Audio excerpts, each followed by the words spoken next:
question très intéressante et compliquée dans son essence parce que qui il est dépend de à qui vous parlez. Vous savez, nous croyons dans la foi chrétienne qu'il y a ce que nous appelons un Dieu trinitaire. D'accord? Donc, c'est la Trinité comme un tricycle trois roues. Donc, il est Père, Fils et Saint-Esprit. Donc, qui est-il?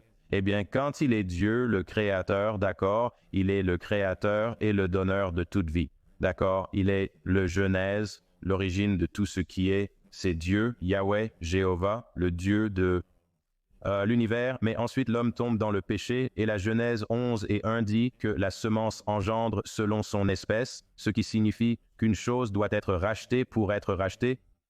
Elle ne peut être rachetée que par quelque chose de la même espèce, donc Dieu est esprit. L'homme tombé dans le jardin a besoin d'être racheté par une semence de la même espèce, donc il devient Jésus-Christ humain, d'accord? Parce qu'il doit maintenant nous racheter, puis il meurt sur la croix. D'accord, le troisième jour matin, il se lève avec tout pouvoir, mais que se passe-t-il quand il part? Il laisse le Saint-Esprit, et le Saint-Esprit est la preuve dans le royaume terrestre qu'il était ici, et c'est la partie de la divinité que nous ne pouvons pas voir. Nous ne pouvons que ressentir et percevoir. Nous le lisons dans les Écritures. C'est pourquoi nous devons marcher par la foi et non par la vue. Alors qui est-il? Eh bien, il est Père, il est Fils, il est Saint-Esprit, il est Créateur, il est Frère aîné et il est le Saint-Esprit. Et la meilleure façon dont je peux expliquer cela est, une fois quelqu'un m'a posé cette question, j'ai dit, eh bien, ce n'est pas si invraisemblable de croire que Dieu peut être trois choses. D'accord, donc prenez vite. Et Scott, vous êtes le père de vos enfants, mais vous êtes aussi le mari de votre femme et vous m'interviewez aussi. Donc, cela signifie que vous êtes un entrepreneur. Vous n'avez pas à cesser d'être l'une de ces choses pour devenir qui vous êtes. Vous pouvez être ces trois choses simultanément. Mais cela dépend d'où vous êtes lorsque vous mettez en œuvre cette partie de votre personnalité. Donc, Dieu est compliqué et pourtant, il est simpliste. Et j'ai dit tout cela et nous ne savons toujours pas qui il est.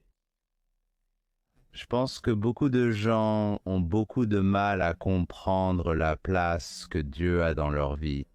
Et beaucoup de gens écoutent ce podcast sont des entrepreneurs et je ne fais pas beaucoup d'émissions axées sur la spiritualité et je veux juste commencer par dire que vous enseignez tellement de leçons et d'outils rudimentaires utiles que je ne veux pas que quelqu'un qui écoute ceci, qui avant que vous ne pivotiez simplement et que vous soyez comme « écoutez, je ne crois pas en Dieu, je n'ai jamais cru en Dieu ».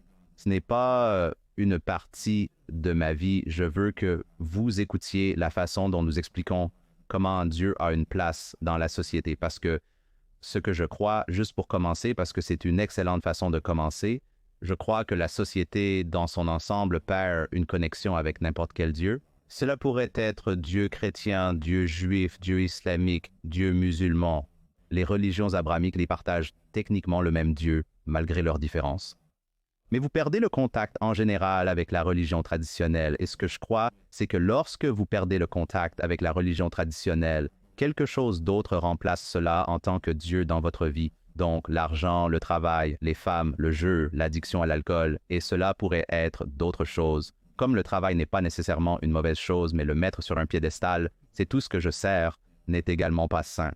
Donc je suis curieux. Je veux dire, passons en revue votre vie. Vous savez un peu ce que je pense de l'endroit où la société va. Je suis curieux de savoir si vous pensez que c'est vrai ou non.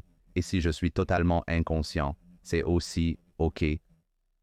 Mais peut-être, comme commenter cela, mais aussi commenter votre voyage personnel avec Dieu, parce qu'évidemment, il a été une grande partie de votre vie.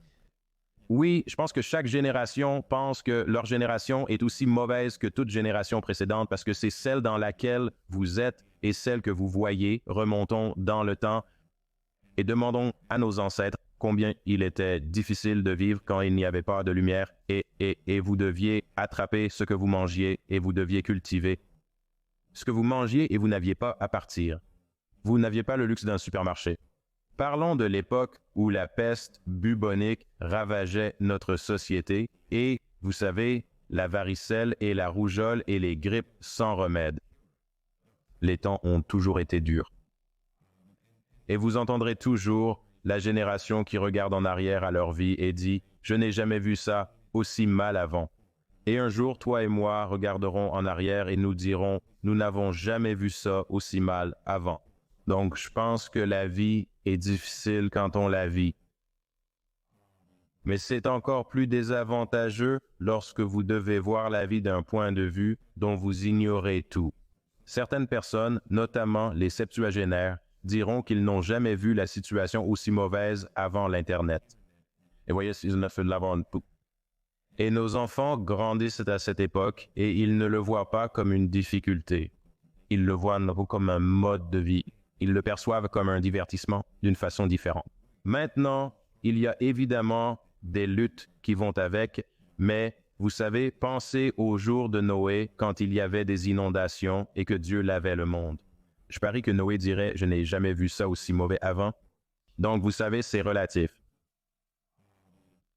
Une des choses que je crois, ma marche avec Dieu, qui était votre deuxième question, a été influencée par des parents qui ont marché avec lui avant moi. Je n'avais donc aucune autre option. C'était comme Dieu ou rien d'autre.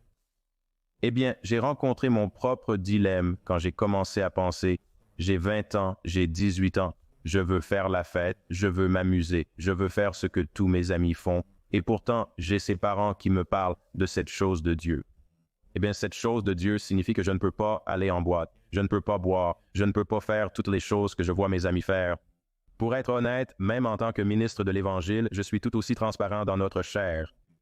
J'ai fait de mon mieux pour aller en boîte et faire la fête, et j'ai tout fait. Cela ne plaisait tout simplement pas à mes sensibilités.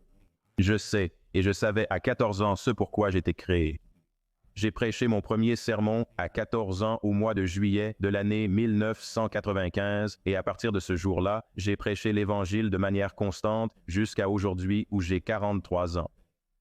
Donc, mon éducation m'a aidé à savoir qui était Dieu. Il m'a fallu ma propre expérience pour connaître Dieu et je ne peux pas vous dire à quel point c'est différent. Il y a une différence entre savoir qui est Dieu et connaître Dieu. Par exemple, je sais qu'Elon Musk est riche.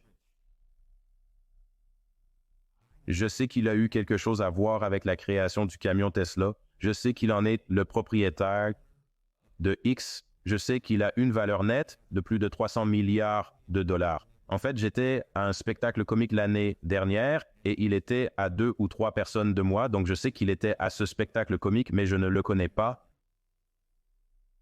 Je ne le connais pas et il ne me connaît pas. Et c'est la différence entre savoir qui est Dieu et connaître Dieu.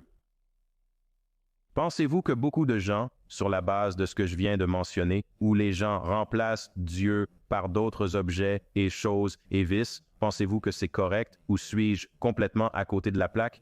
Non, je crois qu'ils le sont. Je crois qu'ils l'ont toujours été. Revenons aux anciens textes de l'Ancien Testament. Il y a un verset qui dit « Sur cette pierre, je bâtirai mon église, et les portes de l'enfer ne prévaudront pas contre elle. » Le contexte de ce verset était que Jésus se tenait parmi une falaise rocheuse et ils ont commencé à graver des idoles dans les roches. Jésus vient et dit qu'ils ne doivent pas adorer ces idoles. Vous devez m'adorer. Sur cette pierre, je construirai mon église et les portes de l'enfer ne prévaudront pas contre elle. Alors les gens ont toujours essayé de trouver un moyen de remplacer Dieu par quelque chose d'autre. Les enfants d'Israël ont été dans le désert pendant 400 ans parce qu'ils ont essayé de remplacer Dieu par quelque chose d'autre. Les Égyptiens ont eu les 10 plaies sur eux parce qu'ils ont essayé de remplacer Dieu par quelque chose d'autre. Génération après génération, je suppose que vous diriez que notre remplacement n'est pas une image dorée comme les 3 garçons hébreux avec Nebuchadnezzar dans Daniel chapitre 3. Ce n'est pas ça. Le nôtre est peut-être l'argent ou peut-être l'Internet, peut-être la célébrité, peut-être la notoriété. Chaque génération a son talon d'Achille, mais nous ne sommes pas uniques à cela. C'est un problème humain fondamental. Quoi qu'Ève ait fait dans le jardin, quoi qu'elle ait mordu, c'était une idole, parce qu'elle a décidé d'en tirer du fruit plutôt que du Créateur. Et à partir de ce moment, avec Adam et Ève, nous avons perpétué ce cycle.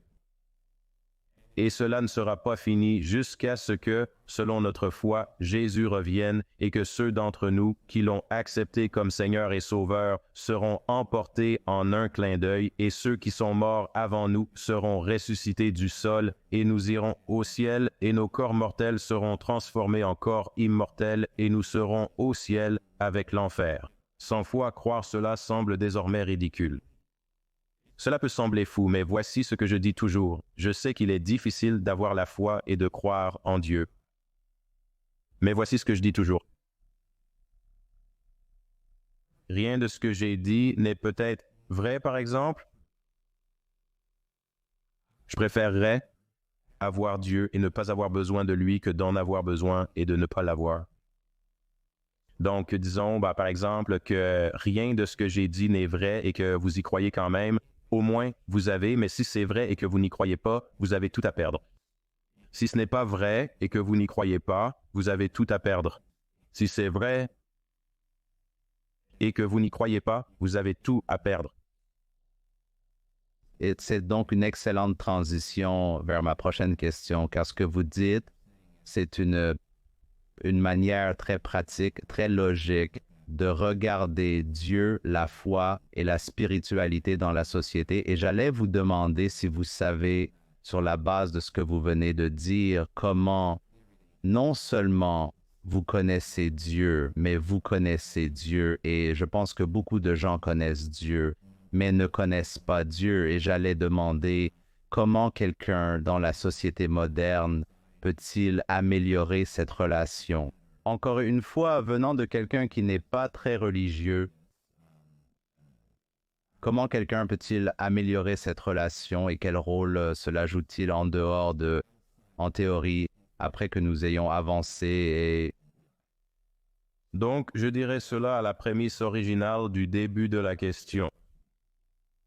Je suis un leader religieux, mais cela ne signifie pas nécessairement que je suis excessivement religieux, car je pense qu'il y a une différence entre avoir un système de croyance et avoir un système religieux, et je crois aussi qu'il y a des preuves dans les Écritures que Jésus lui-même était au mieux réticent au système religieux séparant l'adoration de Dieu de la religion. Ce sont deux choses différentes.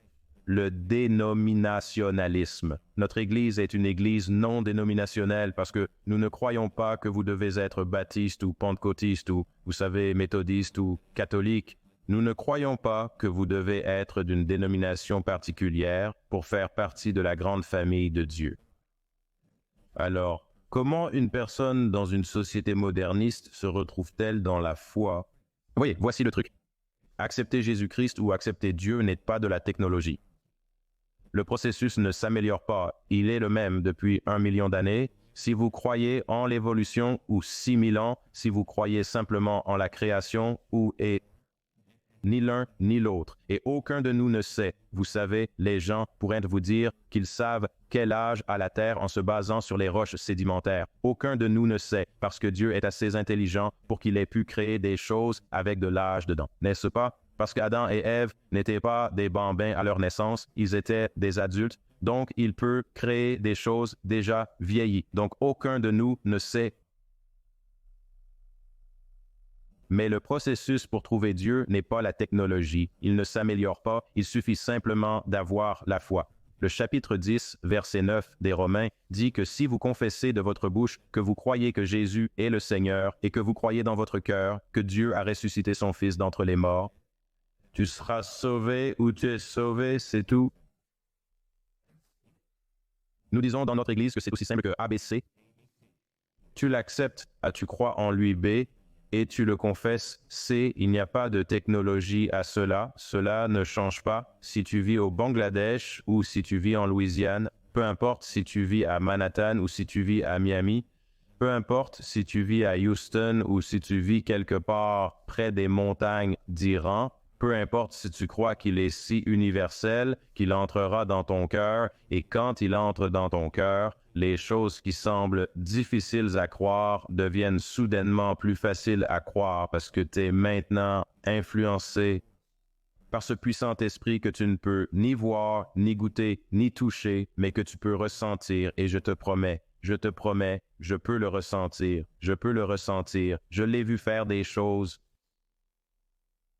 qui ne sont pas ordinaires. J'ai vu des vies changer. Je suis une représentation de ce changement, d'avoir ce pouvoir supérieur infusé dans ta vie. Et tu sais, Je ne suis pas de ceux qui adhèrent à l'évolution parce que la théorie du Big Bang ne m'a jamais semblé logique, car si je fais exploser une bombe maintenant, je n'ai jamais vu quoi que ce soit s'assembler à la suite d'une explosion.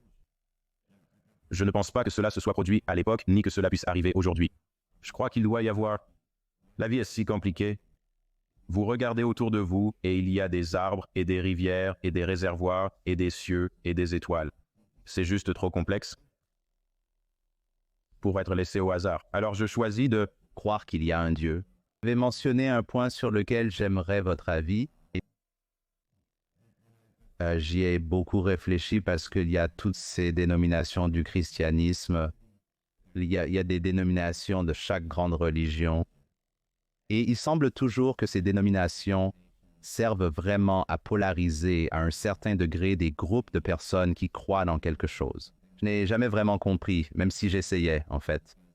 Je suis un Canadien qui a déménagé aux États-Unis, et au Canada, il y a beaucoup plus de catholicisme romain. Cela semble être beaucoup plus prédominant qu'aux États-Unis. Et aux États-Unis, vous voyez des noms dénominationnels et vous voyez comme différentes versions du christianisme. Et je me demandais aussi pourquoi il y a tant de différentes dénominations en dehors des raisons historiques. Y a-t-il un commentaire particulier ou simplement une pensée sur l'évolution de la religion et le but qu'elle devrait servir par rapport à peut-être comment elle est interprétée maintenant? Donc nous avons en quelque sorte deux écoles de pensée. Nous avons des gens qui ne sont pas religieux, mais ensuite les gens qui sont religieux, il semble que c'est leur façon ou pas d'autre façon. Je trouve également ce comportement toxique. Ouais, je suis d'accord avec toi. Et laisse-moi dire ceci, j'ai eu énormément l'opportunité. Cela a été un plaisir. J'ai eu l'opportunité de parler à Toronto. J'ai parlé à Montréal. Le pasteur m'a dit que seulement 3% de la zone où nous étions, mais je peux me tromper sur les statistiques, adhèrent au christianisme. La majorité des gens dans cette zone étaient des abonnés de la foi islamique et des musulmans. Et donc, pour lui, d'avoir une église prospère dans cette zone était évidemment une mission positive pour lui. Oh mon Dieu! Oui, je pense que tu as tellement raison qu'il y a des gens religieux. Et encore une fois, j'ai fait la distinction plutôt entre être religieux et avoir la foi. Je pense que ce sont deux choses différentes. Et je pense que quand tu es intégré dans une religion comme une façon de vivre en tant que personne religieuse, je crois que tu vois la religion comme ça. Laisse-moi revenir en arrière. Je pense que dénominationnellement, à l'intérieur de la religion, c'est une chose faite par l'homme. Tu ne vois pas le mot pentecôtiste dans la Bible.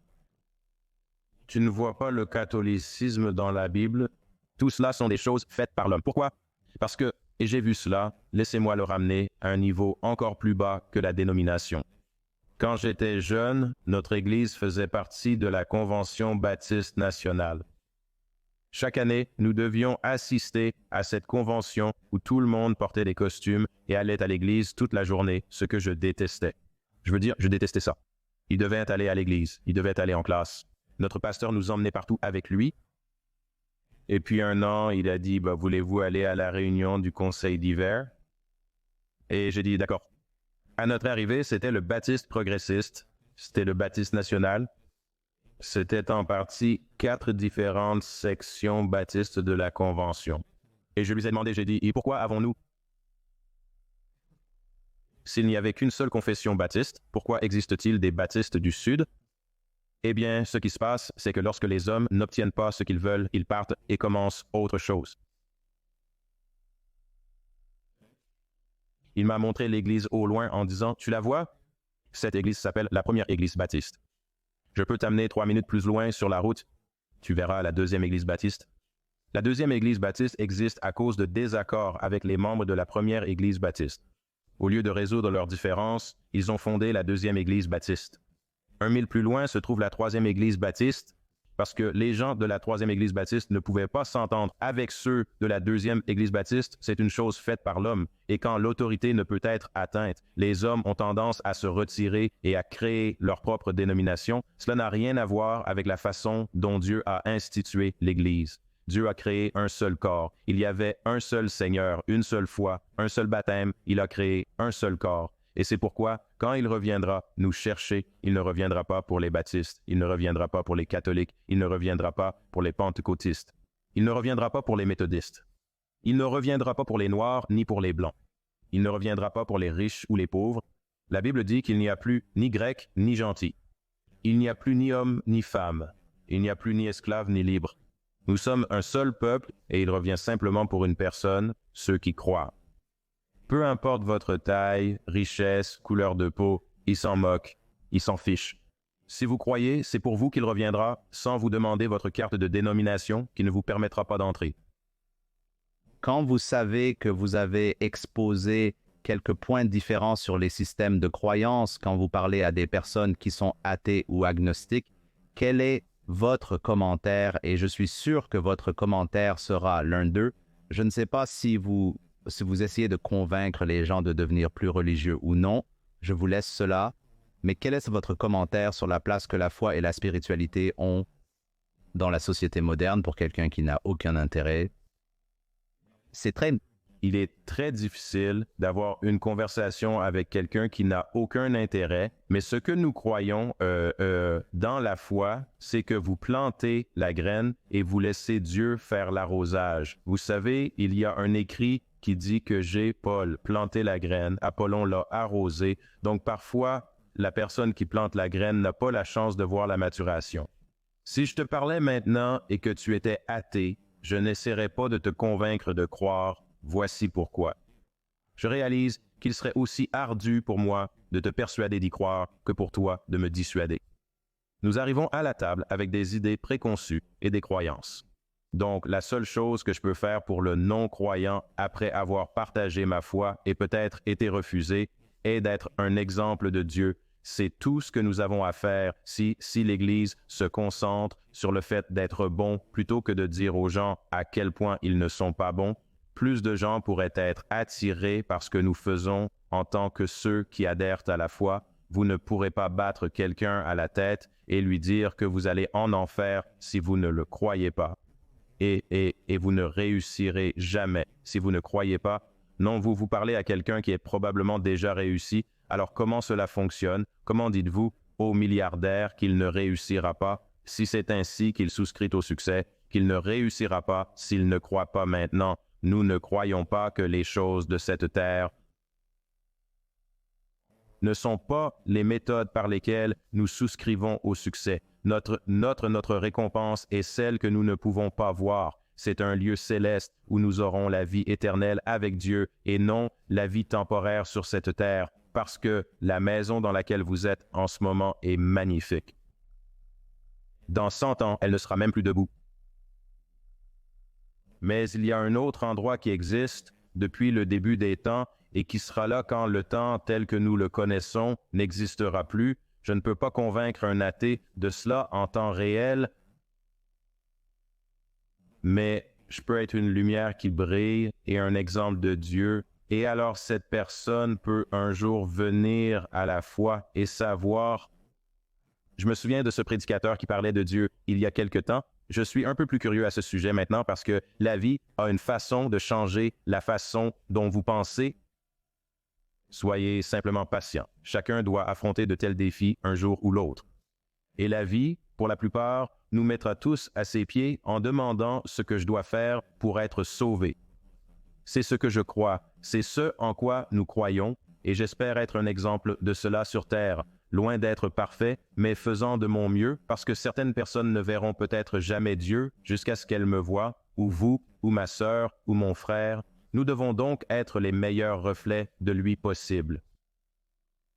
Vous savez, je pense que c'est probablement la plus grande critique de la religion. Pourquoi ne pas simplement se concentrer sur les systèmes de croyance, sur le fait d'être bon, d'être altruiste, d'être de meilleurs humains? Je pense que c'est l'élément important. Et puis l'autre critique est de regarder les anciennes Écritures, et il y a tellement de mauvaises interprétations à travers le tableau avec les anciennes Écritures. Et vous, je sais que vous êtes connu non seulement pour l'interprétation des Écritures qui peuvent sembler dépasser ou totalement en décalage avec l'époque. Et je suis curieux de savoir comment vous travaillez à travers certains de ces problèmes.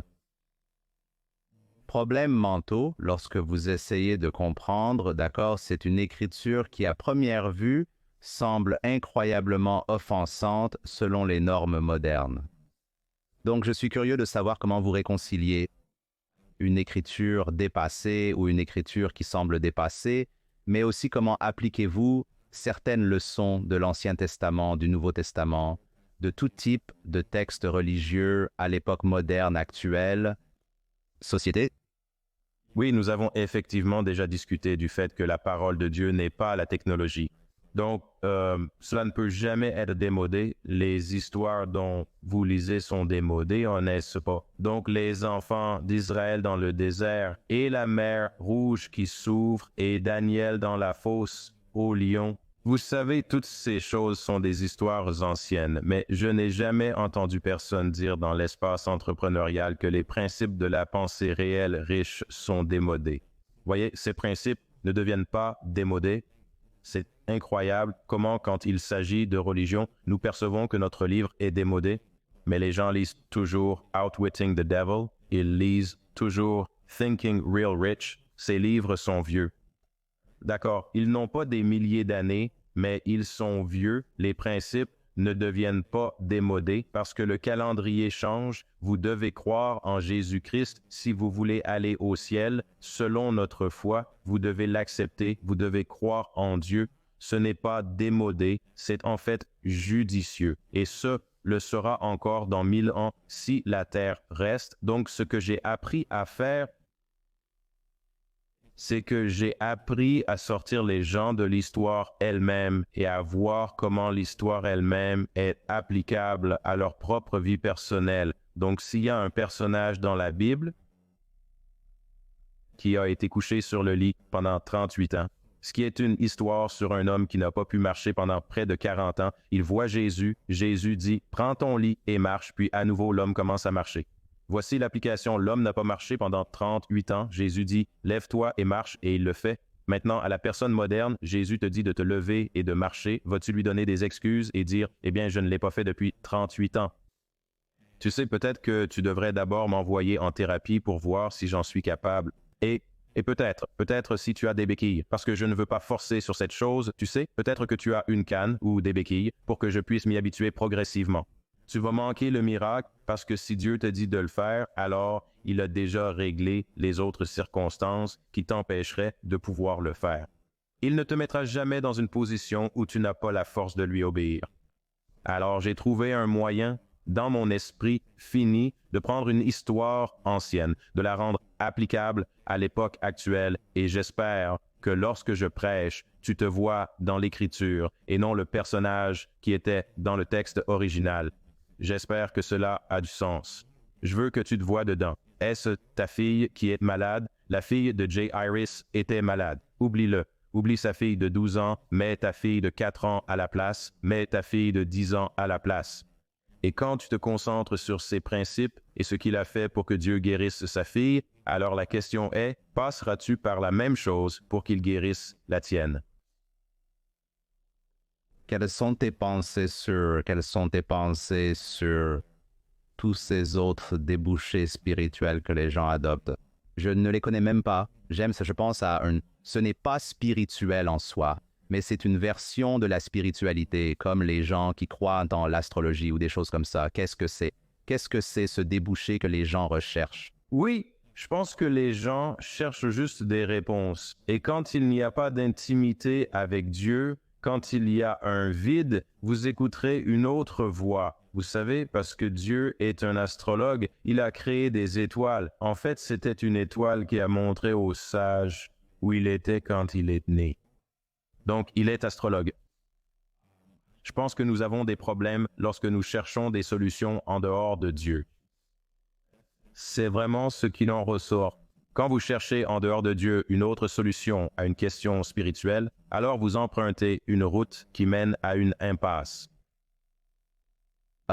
Vous savez, je crois vraiment que tout ce que nous essayons de comprendre, toute la sagesse du monde a déjà vraiment été comprise et nous essayons juste de réinventer la roue la plupart du temps.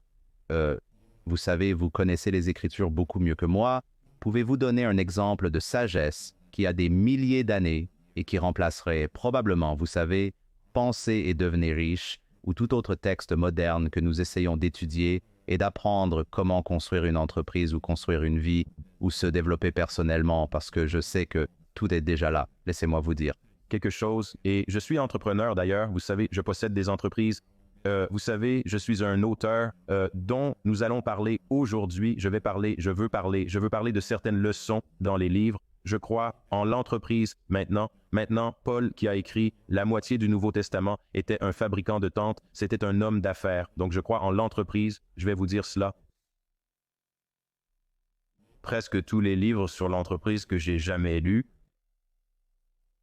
étaient comme le livre des Proverbes, tous les principes bibliques que Salomon, qui était l'homme le plus sage et le plus riche qui ait jamais vécu, a écrit dans les Proverbes, les 31 Proverbes qu'il a écrits. Je trouve que la plupart des principes d'entreprise sont en fait des principes bibliques qui ne donnent pas crédit à la source originale. Je l'ai vu encore et encore et encore. Quand vous lisez « Ils peuvent devenir riches », qui est probablement un livre vieux de 100 ans peut-être. Tout ce que Napoléon Hill a écrit dans ce livre, vous pouvez trouver Salomon le disant à des époques précédentes de différentes manières. Donc, je ne pense pas qu'il y ait beaucoup de dissociation entre les affaires et la Bible. Je pense juste que nous tombons parfois dans un piège pour obtenir nos principes d'affaires d'une Bible à cause de l'inondation excessive de la pensée religieuse que nous avons en association avec elle. Mais Dieu aime les affaires. Il aime les affaires. Il crée des hommes d'affaires et je ne suis pas de ceux qui pensent que tous les hommes d'affaires sont mauvais. Je parlais un jour à un homme d'affaires riche. Et quand je dis riche, je ne parle pas de Scott. Scott, je ne parle pas d'1 million de dollars sur le compte bancaire. Je parle d'une personne qui gagne 2 millions par jour. Très riche. Très riche. Et il est venu vers moi et a dit, j'ai juste peur. J'ai dit, pourquoi? Il a dit, parce que la Bible dit qu'il est plus difficile pour un homme riche d'entrer au ciel qu'à un chameau de passer par le trou d'une aiguille. Et je l'ai regardé et je me suis dit, regarde ce que la religion lui a fait parce qu'il pense à une aiguille à épingler et essaie de faire passer un chameau entier à travers. Et ce à quoi ce verset faisait réellement référence est un trou dans le mur ouest à Jérusalem. Et chaque fois qu'ils traverseraient ce trou dans le mur, leur chameau devrait venir au trou dans le mur et enlever toutes les possessions que le propriétaire avait emballées sur le dos du chameau pour que le chameau puisse passer par ce trou dans le mur. Et le trou dans le mur était nommé l'œil de l'aiguille. Ainsi, la Bible dit qu'il est plus difficile pour un homme riche de passer par l'œil de l'aiguille que le chameau, plus difficile pour un homme riche d'entrer dans le royaume que pour un chameau de passer par l'œil d'une aiguille. Il ne parlait pas d'une chose impossible. Il parlait de quelque chose où vous devez vous soucier plus de vous rapprocher de Dieu que d'essayer d'emmener vos possessions avec vous. Mais voyez, si nous n'expliquons pas ces choses, alors nous aurons une génération bibliquement illettrée qui présume et interprète mal le texte, ce qui fait paraître Dieu méchant et fait paraître Dieu ignorant. Nous devons l'interpréter correctement afin que nous sachions tous qu'il y a de la place dans le royaume de Dieu pour les pauvres et les riches, pour l'entrepreneur et l'emploi, pour l'homme d'affaires et l'homme qui essaie de faire des affaires. Il y a de la place pour nous tous si nous avons le bon cœur. Je pense que je n'avais aucune idée, mais j'ai entendu ça, j'ai déjà entendu cette expression. Et là, la mauvaise interprétation doit être folle, parce que tout comme tout le reste de la mauvaise interprétation, c'est les médias sociaux, c'est le tweet le plus viral qui est envoyé à des millions de personnes, et puis tout à coup, c'est ce qui est maintenant pris comme vérité alors que ce n'est pas le cas. Ce qui est, je veux dire, c'est tout autre chose. On pourrait en parler toute la journée, mais je n'en doute pas, d'accord. Parlons donc, je veux dire, tu as les 2 livres que tu as écrits, donc Le Changement et Amour paresseux, et Amour paresseux est le plus récent, si je ne me trompe pas. Oui, donc Amour paresseux est le plus récent. Donc Le Changement parle de transition, il parle de malaise, il parle de toutes sortes de choses différentes sur les gens qui traversent des moments difficiles. Mais Amour paresseux est plus ou moins centré sur les relations, d'après ce que je comprends. Et je pense que je veux comprendre. D'abord, j'aime toujours demander aux auteurs pourquoi, parmi tous les problèmes que vous voyez dans votre congrégation, pourquoi ce sont ces problèmes particuliers que vous avez décidé de consacrer, parce que je sais combien il est difficile d'écrire un livre. Ce n'est pas facile, donc vous avez consciemment décidé que c'est cela, et c'est cela que je veux disséquer, c'est cela que je veux déballer. Pourquoi cela? Tu sais, Scott, ce monde est si méchant. Ce monde est si méchant. Le monde dans lequel ma fille et tes enfants grandissent est si méchant. Les Beatles avaient raison. L'amour est tout ce dont on a besoin. Je suis sérieux. Je crois sérieusement que l'Écriture dit même que l'amour couvre une multitude de péchés. L'amour est la réponse la plus fondamentale, la plus forte à chaque question que vous et moi avons débattue ou que vous m'avez écouté discuter. Certains de vos auditeurs admettront comprendre partiellement, mais pas en être pleinement conscients. Mais Dieu est amour, c'est ce que dit l'Écriture. Donc, en décidant de m'attaquer à cela, je ne l'ai pas considéré comme insignifiant par rapport à tous les autres maux auxquels le monde est confronté. C'est le problème principal. Le manque d'amour est le problème principal qui rend notre politique si méchante. Le manque d'amour est ce qui pousse une personne à saisir un AK-47 et à tirer dans une école. Le manque d'amour est la raison pour laquelle des émissions comme Guerre de quartier et d'autres émissions de ce genre existent. Des voisins peuvent se battre pour des poubelles qui dépassent les limites de propriété. C'est ce qu'on voit à la télé. Le manque d'amour explique pourquoi on regarde des vidéos virales en ligne et je n'aime personnellement pas me moquer des gens et je n'aime pas être autour de gens qui le font. Je suis peut-être personnellement pour les outsiders, donc si je vois quelqu'un se faire moquer et je sais que c'est moi, ma fille de 12 ans, elle a eu des problèmes à l'école l'autre jour. J'ai demandé ce qui s'était passé, elle a dit qu'il se moquait de mon ami et je les ai remis à leur place. J'ai dit, je sais d'où elle tient ça, elle le tient de moi, je dois être honnête avec vous. Et donc, c'est le problème principal. Voilà le problème principal. L'amour, c'est tout ce qui compte. Il n'y a rien d'autre à discuter. J'ai donc décidé de le faire. Pourquoi l'amour paresseux? Parce que la plupart de l'amour est paresseux. C'est une chose si difficile à accomplir. L'amour véritable, le sacrifice de soi, aimer quelqu'un qui vous fait du mal, aimer quelqu'un qui vous offense, aimer quelqu'un qui ne vous veut aucun bien, et vous devez quand même vous montrer dans un esprit d'amour. Cela demande beaucoup et j'ai découvert à travers mes recherches, à travers la Bible. Et la Bible dit dans Hébreux 6 et 10 qu'il ne voudrait pas que vous deveniez paresseux dans votre travail et dans votre amour. Et quand j'ai lu ce passage, j'ai pensé que la plupart des gens utilisent le mot paresseux et c'est généralement à propos de l'éthique de travail. Mais il est difficile de pardonner et on ne peut pas être paresseux quand on le fait. J'en parle dans les chapitres à propos du mot pardon. Et les 4 menaces sont le manque de pardon, le manque de communication, le manque de compréhension de la différence entre le sexe et l'intimité. Juste le manque de communication, il y a toutes ces différentes menaces. Et quand je suis arrivé à la partie sur le manque de pardon, j'ai parlé de comment le mot pardon, je voulais le changer pour être pardon. C'est appelé pardon, mais c'est vraiment avant. C'est comme le front, pas F-O-U-R, F-O-R, front. Donc, le front est appelé le front parce qu'il est le plus en avant. C'est le début. Avant que le corps ne commence, vous devez arriver au front. Donc, le pardon ne peut pas venir après la douleur. Le pardon doit venir avant que vous ne soyez blessé, ce qui signifie que je dois décider que je suis une personne pardonnante même avant d'être une personne blessée. Essayer de pardonner à quelqu'un après qu'il vous a fait du mal, c'est comme essayer de construire un avion en plein vol. Le substrat du livre demande beaucoup de travail avant le décollage. Pourquoi un amour paresseux? Car pour 90% d'entre nous ou plus, c'est notre façon d'aimer. Le genre qui dit facilement « tu m'as blessé, j'en ai fini avec toi ». celui qui refuse de parler ou converser certains jours, ou tu dis à ta conjointe qui demande ce qui ne va pas, rien. Oh, homme, ça ne va pas du tout. Qu'est-ce qui cloche? Rien. Tout va bien, pas besoin d'en parler. C'est de la paresse. Je ne me souviens pas de qui a eu cette idée, mais j'ai trouvé ça tellement brillant. C'était une des relations qui survivent.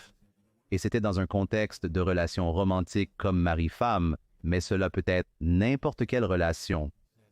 La relation pour survivre est chaque fois qu'il y a un désaccord, au lieu d'être réparée à 99%, elle est réparée à 101%. C'est le contexte général, parce que lorsque la relation est simplement réparée à 99%, c'est comme une mort par 1000 coupures sur une période de temps, elle n'est jamais entièrement réparée à nouveau. Et c'est tellement intéressant parce que je suis sûr qu'en tant que leader spirituel, beaucoup de gens viennent à vous avec leurs problèmes de relation. Et vous parlez de l'amour paresseux, comme vous venez de le mentionner, c'est le problème qui pousse les gens à se séparer et à se briser et à blesser la famille et à aller chacun de leur côté en 5, 10, 15, 20 ans. Donc, dans un contexte romantique, même dans une relation d'affaires, d'amitié, parmi toutes les personnes à qui vous avez parlé, quel est le secret pour réparer les relations à 101 en dehors de ce que vous venez de mentionner avant d'entrer en désaccord, en disant que je vais être une personne pardonnante parce que je pense que c'est ça? Je pense qu'il est plus facile de dire cela que de le faire parce que quand vous pouvez dire cela et puis quelque chose se passe, alors vous êtes comme merde. Maintenant, je dois vraiment être une personne pardonnante. Et je pense que c'est là que beaucoup de gens échouent. Oui, donc je pense que le moyen le plus facile pour y arriver, et je pense qu'il y a plusieurs façons d'arriver au bout de cette route, mais je pense que ce que j'ai découvert, c'est de copieuses quantités de communication, évidemment. Nous sommes des êtres humains, pas des êtres humains qui font, donc nous devons nous donner du crédit. Cela prend du temps pour devenir n'importe quoi. Donc, ne vous flagellez pas si vous réussissez une fois et puis vous échouez 5 fois après cela. Vous allez y arriver finalement. Ce n'est pas une question de perfection, c'est une question de faire de votre mieux. Et puis je dirais, vous savez, pour les gens qui pensent que c'est plus facile à dire qu'à faire, mais rien ne peut être fait tant que vous ne commencez pas à faire. Donc, si vous allez rester du côté du plus facile à dire qu'à faire et ne jamais faire, alors ça ne sera jamais fait. Vous devez essayer, vous devez faire un effort, vous devez dire, vous savez quoi, la chose que je fais ne fonctionne pas, alors laissez-moi essayer celle de quelqu'un d'autre. Et puis, voici la deuxième chose, Scott, je pense que nous devons éliminer cette nouvelle règle du 50-50 dans la relation. Je pense que c'est le vrai problème parce que si vous avez passé une journée difficile, vous n'avez probablement pas 50 à donner à votre conjoint. Ce n'est pas une question de me rencontrer au milieu, c'est une question de me rencontrer là où je suis. Et quand nous sommes intimes, et quand je dis dans le livre que l'intimité signifie vraiment intimité, quand tu vois en moi, tu reconnais que quelque chose ne va pas aujourd'hui. Ah, tu sais, il n'a que 70 aujourd'hui, je vais donner les 30 demain. Tu n'as peut-être que 10, mais parce que nous sommes intimes, je le vois et je vais apporter les 90. Donc, je vais te rencontrer là où tu es et pas au milieu. Parce que si tu as 30 et que je te rencontre au milieu, alors il reste 20 qui n'ont pas encore été faits. Nous devons donc nous débarrasser de cette chose 50-50 et je sais que les gens le pensent de manière financière, mais je crois qu'ils le pensent aussi de bien d'autres manières. Ce n'est même pas financier, même financièrement. Si tu as soutenu ta femme pendant 13 ans à 100% et que tu traverses des moments difficiles, elle devrait être prête à faire 100% jusqu'à ce que tu puisses rebondir. Cette folie 50-50 nous met dans une position d'attente. Dis, d'accord, j'ai fait ma part. Quand vas-tu faire le reste? Rencontre une personne là où elle est et non au milieu. Et c'est vrai, c'est le vrai amour, c'est vrai, c'est l'opposé de la paresse. Il y a 4 types d'amour et je suppose que ce sont, des principes plus anciens, les types d'amour grecs dont tu parles. Et je ne veux pas les prononcer mal. Alors, parce que je ne parle pas grec. Mais quels sont ces 4 types d'amour? Je n'en avais jamais entendu parler avant. C'est fascinant. Comment affectent-ils les relations? Alors, Ce sont des mots grecs. Et donc le premier est agapé. Agapé est le genre d'amour qui décrit la connexion divine humaine comme c'est l'amour que Dieu a pour l'humanité, malgré sa méchanceté et sa malveillance. Il l'aime quand même, c'est agapé. Ensuite, vous avez Storch, que je crois que vous le regardez. Vous avez, oui, ensuite vous avez Paléo. Et donc, parlons de Philéo. C'est un facile, donc vos lecteurs ou auditeurs peuvent comprendre cela dans leur esprit. Philéo, mot grec, c'est d'où nous obtenons notre mot anglais Philadelphia. Philadelphia signifie amour fraternel, d'où son surnom de ville de l'amour fraternel. Donc, Philéo est l'amour que j'ai pour toi en tant que mon frère et l'amour que tu as pour moi, un respect mutuel, comme je suis là pour toi, tu es là pour moi, tu sais, je t'aime quoi qu'il arrive, tu m'aimes quoi qu'il arrive. Puis tu as Eros. Eros, d'où nous obtenons notre mot anglais érotique, n'est-ce pas? C'est donc ici que nous trouvons la différence entre le sexe et l'intimité. Dans cet amour Eros, donc j'ai introduit les mots originaux ou comme vous les appelez, les mots du texte ancien, parce que la vérité est que si nous voulons jamais résoudre notre problème d'amour, nous devons revenir aux principes originaux. Voyez, en ce moment, l'amour est ceci. Vous regardez sur Instagram et vous voyez deux personnes se tenant la main et j'ai vu ça, c'est probablement la chose la plus dégoûtante que j'ai jamais vue. J'ai vu une photo d'une toilette qui était comme une double toilette et il parle de si vous n'êtes pas prêt à vous asseoir de l'autre côté, alors vous n'aimez pas vous asseoir. C'est nous qui réduisons quelque chose de si fort à quelque chose de si ridicule. Comme si s'embrasser le visage et se tenir les mains 24 heures par jour était nécessaire pour prouver notre amour. Si ce n'est pas ce genre d'amour, je n'en veux pas en fait. Nous devons revenir aux principes originaux de l'amour. Et qu'est-ce que c'est? Suis-je prêt à sacrifier qui je suis et ce que je crois mériter pour ton bénéfice, même si je n'obtiens rien en retour? D'où j'ai obtenu le titre Amour paresseux. Et dans le texte dont je t'ai parlé, Hébreux chapitre 6, il dit que je ne voudrais pas que tu sois paresseux. J'ai cherché le mot paresse. Il dit paresseux dans la langue originale. J'ai cherché le paresseux, l'animal. J'ai fait des recherches intéressantes sur le paresseux et j'ai découvert qu'on le voit toujours bouger très lentement. Pourquoi cet animal se déplace-t-il si lentement? Aucun autre animal ne fait ça. Pourquoi se déplace-t-il lentement? J'ai fait quelques recherches. Vous pouvez découvrir que les paresseux en eux-mêmes ne sont pas réellement des animaux lents. La feuille qu'ils mangent dans la nature, dans leur régime alimentaire, contribue en fait à leur paresse parce qu'ils sont littéralement sous l'influence du résultat de l'interaction chimique de la feuille avec leur système. Donc, quand vous les voyez se déplacer lentement, ils sont sous l'influence de leur régime alimentaire et c'est alors que j'ai réalisé que lorsque les gens trouvent ce que je dis difficile à comprendre, c'est parce qu'ils doivent faire face à ce qu'ils digèrent. Qui a élevé les styles d'attachement? Qu'avez-vous vu grandir en tant qu'enfant? À quoi ressemblait la relation dans votre foyer? Parce que c'est ce qui vous informe psychologiquement et ce que je dis peut être étranger à quelqu'un, cela ne signifie pas que c'est faux. Cela pourrait être la feuille qu'ils mangent, cela pourrait être l'arbre dont ils ont mangé toute leur vie, ce qui contribue à la façon dont leur esprit fonctionne lorsqu'ils entendent des informations introduites qui ne font pas partie de leur régime alimentaire. De l'origine de leur façon de penser. J'adore donc cette analogie. C'est une analogie phénoménale, mais je ne savais pas ça à propos des machines à sous. C'est fou. Donc, beaucoup de cela consiste à déprogrammer et à désapprendre. Et il y a un certain traumatisme d'enfance qui s'insère dans tout cela, qui vous empêche d'apprendre de nouvelles idées, de nouvelles leçons. Quand quelqu'un veut vraiment de l'aide, parce que, comme vous l'avez dit avant, si il est difficile de faire se comprendre à quelqu'un qui ne veut pas d'aide ou améliorer sa vie. Mais quand quelqu'un a tous ses traumatismes ou toutes ses idées préconçues ou comment ses parents les ont traités ou enseignés ou comment se sont passées leurs relations passées ou comment ils se présentent sur les réseaux sociaux et qu'il voit cette version performative de l'amour par opposition à l'amour réel, authentique, cette version paresseuse de l'amour est probablement la meilleure façon de le dire. quelle est la stratégie pour se réveiller, pour se reprogrammer, pour désapprendre tout ce qui vous retient?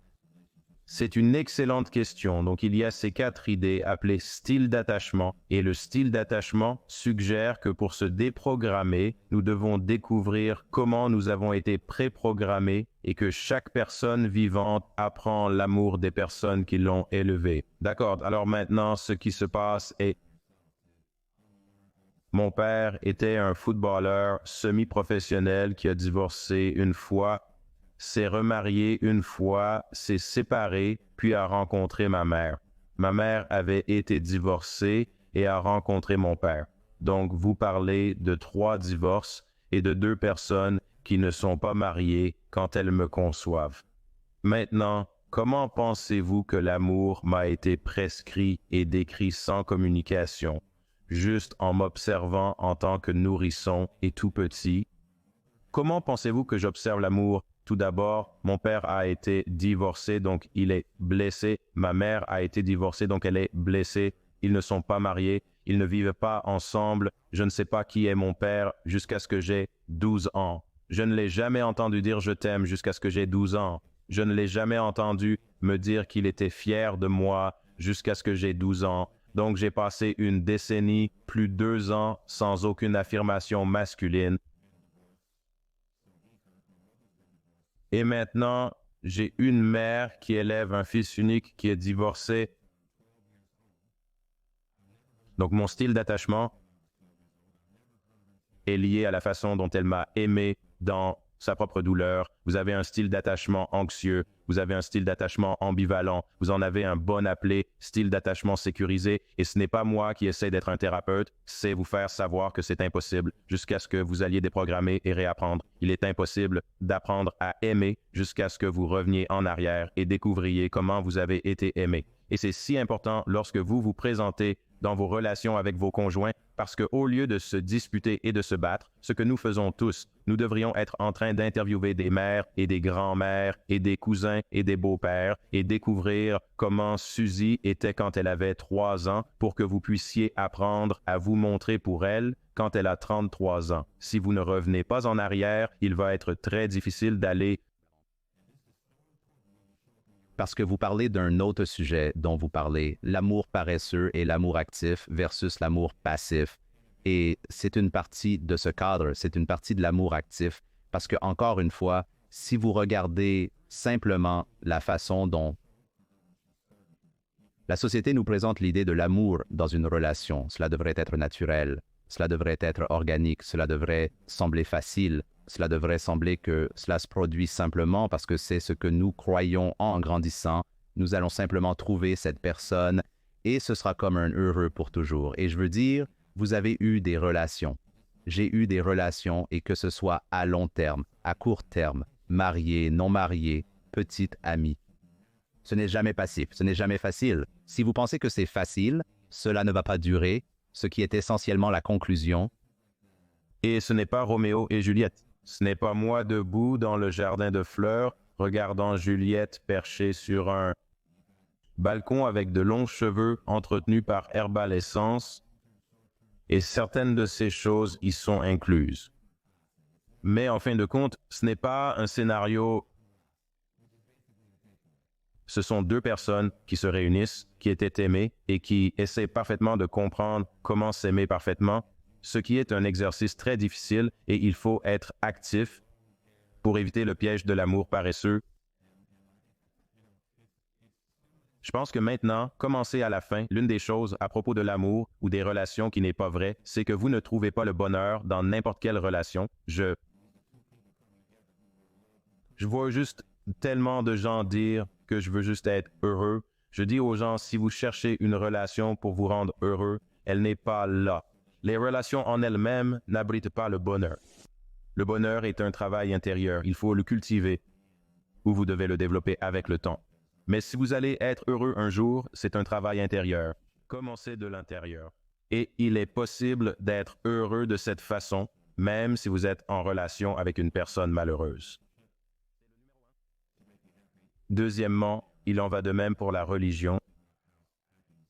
L'erreur est que nous sommes parfaits ici. Écoute, la religion et la foi sont aussi remplies d'individus imparfaits que ceux qui ne sont pas religieux ou sans foi. Nous ne sommes pas des super-humains, nous n'avons rien. Si tu me coupes, je saigne. Si tu me frappes, je vais probablement riposter. Tu sais ce que je veux dire. C'est juste la nature humaine des choses et donc tu ne deviens pas religieux. Pour être meilleur,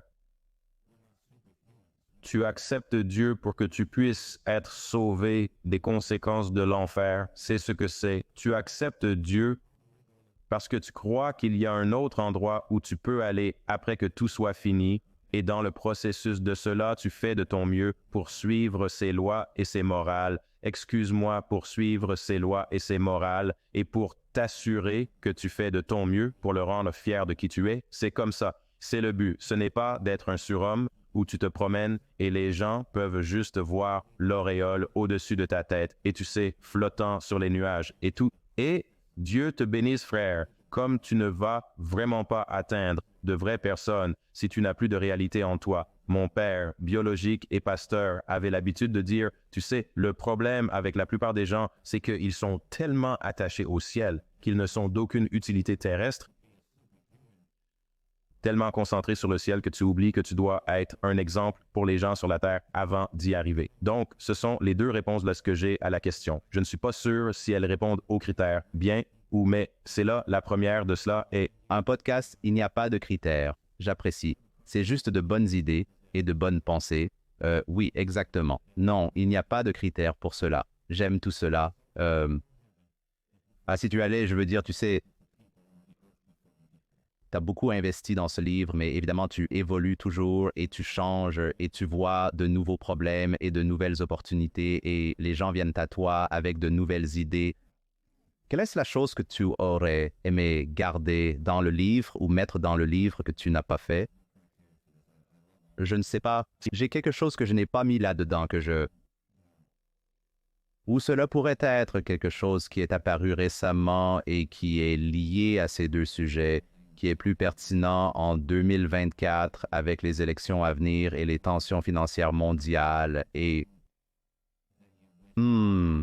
je ne sais vraiment pas. Je dirais non, c'est bien, c'est bien. Ce n'est pas censé être une question piège. Parfois, les gens ont ces choses qui surgissent dans leur vie, qui sont si pertinentes et qui sont vraiment liées au sujet où ils préparent le terrain pour probablement le prochain travail sur lequel ils vont travailler, des choses que vous savez que les gens vous demandent de résoudre pour eux en tant que leader religieux et spirituel, qu'ils pensent que plus de gens ont besoin de cette sagesse ou de cette perspicacité. oui, je pense que j'ai encore quelques autres livres. J'espère que vous et moi pourrons en parler à l'avenir, qui sont déjà sur la table. Mais en ce qui concerne ce travail, je pense que j'y ai mis tout ce dont j'avais besoin. La seule chose que je n'ai pas faite et que j'aurais aimé penser au début était de l'accompagner d'un cahier d'exercice, car je pense que les problèmes qu'il contient sont si complexes qu'il serait bon que les gens puissent les résoudre en le lisant et simplement y ajouter un cahier d'exercice. C'est mon seul regret, mais en ce qui concerne le contenu, je pense que nous avons donné tout ce que nous avions. Bien, Bien qu'elle est une idée que je n'ai pas évoquée et que vous pensez importante pour que les gens sachent.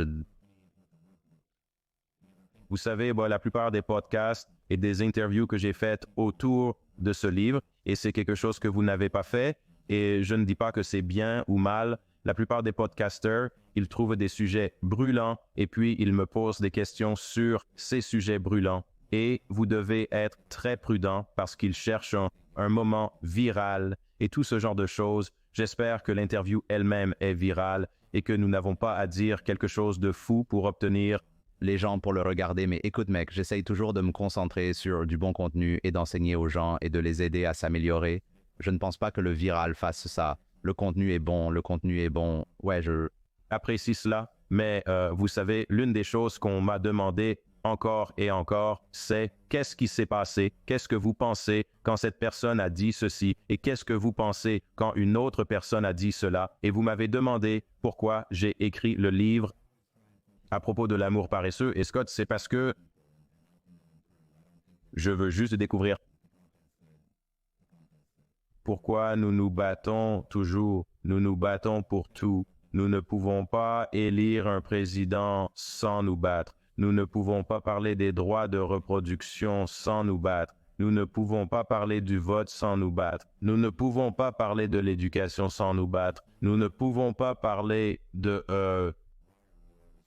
Nous ne pouvons pas parler de politique internationale, de religion, de relations, des droits des femmes et des hommes sans nous battre. Si vous dites quelque chose sur l'un de ces sujets, quelqu'un viendra contester vos propos. Je souhaite simplement que nous puissions en discuter sereinement,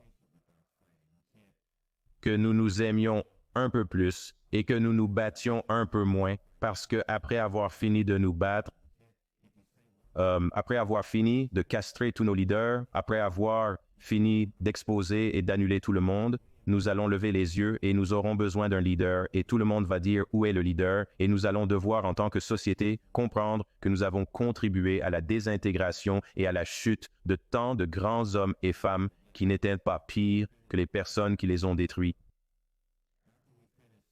Et que c'est ce que je crois vraiment... Ce monde doit vraiment regarder clairement et sérieusement. Il est acceptable de ne pas être d'accord. Il est acceptable de dire que je pense que ce que vous croyez est absolument ridicule. Je ne vais pas essayer de détruire qui vous êtes pour prouver ce point. Et c'est pourquoi j'ai écrit ce livre. Et espérons que si cela aide juste 1%, ce qui est un objectif audacieux, si cela aide 1% d'1%, si 1000 personnes disaient « Tu sais quoi, j'ai compris, alors j'aurais rendu le monde meilleur. » Et je serais fier de cela. J'aime beaucoup ça, c'est une excellente idée, parce que tu sais, j'ai même pensé à pourquoi plus de gens ne se lancent pas en politique et pourquoi plus de gens ne se mettent pas dans l'arène, terrifiés à mort. C'est la réponse. Ils ne pourraient pas résister à l'examen minutieux, pas qu'ils ne soient pas de bons leaders. De personnes qui exposeraient... Mais il est facile d'exposer une personne lorsque vous êtes derrière la caméra, mais vous vous mettez simplement devant cet objectif et voyez ce que les gens pourraient découvrir sur vous et cela changerait la donne. Je pense qu'il y a des gens qui ne méritent pas de diriger et je pense qu'il y a des gens qui ont fait des choses horribles et pour nous de ne pas les suivre est absolument approprié de nos jours et à cette époque. Mais je parle de quand nous faisons des suppositions sans fait et pourtant nous prenons des décisions. Je parlais à l'un des blogueurs dans ces podcasts et j'ai dit à cette personne, j'ai dit, tu sais, c'est très difficile d'écouter quelqu'un qui couvre l'indignation, qui n'a pas couvert l'histoire. Je pense que le monde doit progresser sur cet aspect et je pense que nous le ferons. J'ai bon espoir que nous le ferons, probablement pas de sitôt, mais je pense que nous le ferons un jour et le monde sera un meilleur endroit parce que nous devons laisser ce monde dans un meilleur état pour nos enfants. Et c'est moche dehors en ce moment. Un livre à la fois, c'est ça le secret. Où les gens peuvent-ils aller pour entrer en contact avec vous? Où voulez-vous envoyer les gens? Je veux dire, le livre sera sur Amazon partout. Vous pouvez certainement acheter des livres. Vous pouvez acheter des livres. Et si vous voulez suivre notre voyage, vous pouvez aller à Pasteur Keon sur Instagram et Keon Henderson sur toutes les autres plateformes comme Facebook. Cherchez-nous et suivez le voyage avec nous. Et vous savez, c'est moi. Parfois, c'est vraiment moi qui réponds aux commentaires. Les gens me demandent si c'est vraiment moi. Oui, c'est bien moi. C'est appelé média social, pas média administratif. D'accord. Donc, ouais. C'est moi, j'adore ça. Si vous deviez laisser au public une dernière sagesse, un conseil que vous donneriez à votre jeune moi, quel serait-il? Je dirais à mon jeune moi que tu es né en ressemblant à tes parents, mais tu meurs en ressemblant à tes décisions. Et où que vous disiez non, et où que vous disiez oui est le reflet de là où vous finissez. Et donc, si vous n'aimez pas là où vous avez fini, alors vous avez une chance de dire non. Là où vous avez dit oui, alors vous avez une chance de dire oui. Pasteur Keon, j'adore ce moment où vous avez dit non. Je vous apprécie énormément d'être venu, d'avoir eu cette conversation. Merci beaucoup, monsieur. Toute la bonté que vous diffusez dans le monde. Alors ne vous arrêtez pas. Cela a été l'une de mes interviews préférées de toute cette série depuis le début du mois d'août. Et je veux dire à vous et à votre public, monsieur, vous faites un travail fantastique. Continuez comme ça. J'apprécie votre énergie et suis reconnaissant d'être avec vous. Et j'espère que nous pourrons le refaire.